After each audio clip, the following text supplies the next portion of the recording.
rồi thì mua trong cái kia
Ushi.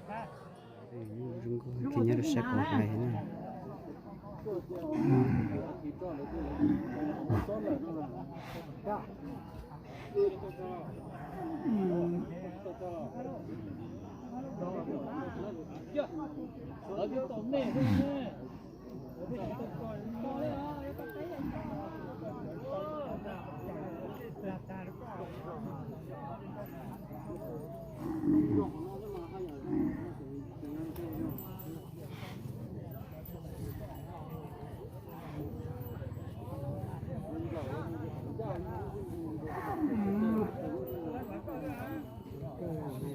Aje. Chú chỉ không có thay này.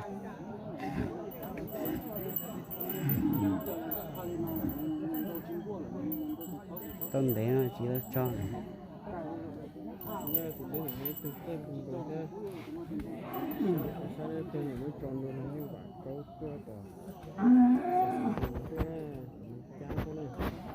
Nghe sự sống lên này. Gì? Đã rồi. Tôi sẽ tu.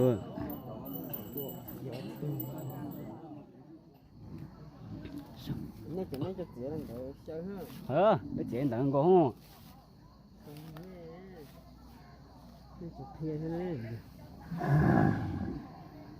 Cho cháu xin trâu thì sao nữa?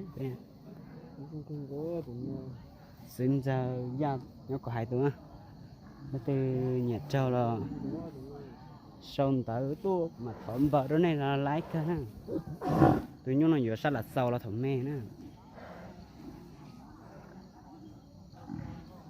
cú rung sắp lờ nó tụi nhung nó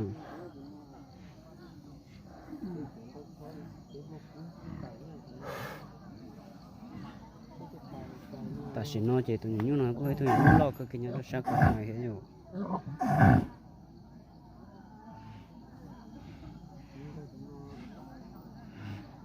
cái chỗ nhớ tôi sát có hay ngăn là ông nó chỉ cho nó mẹ ấy rong cô nó nè mà cho đến chỗ khi sẽ sai nè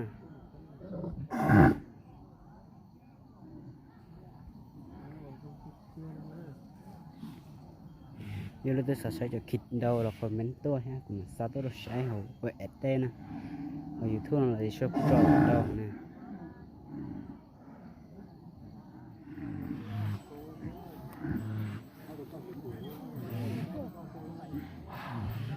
Xong.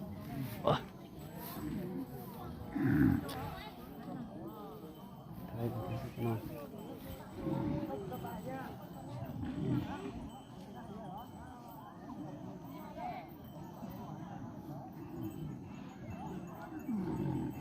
Không có cái kia thì mình đã rồi.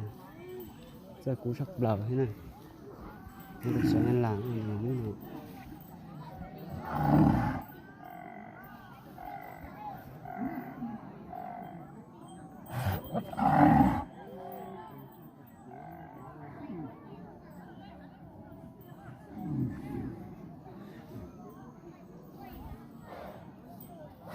nó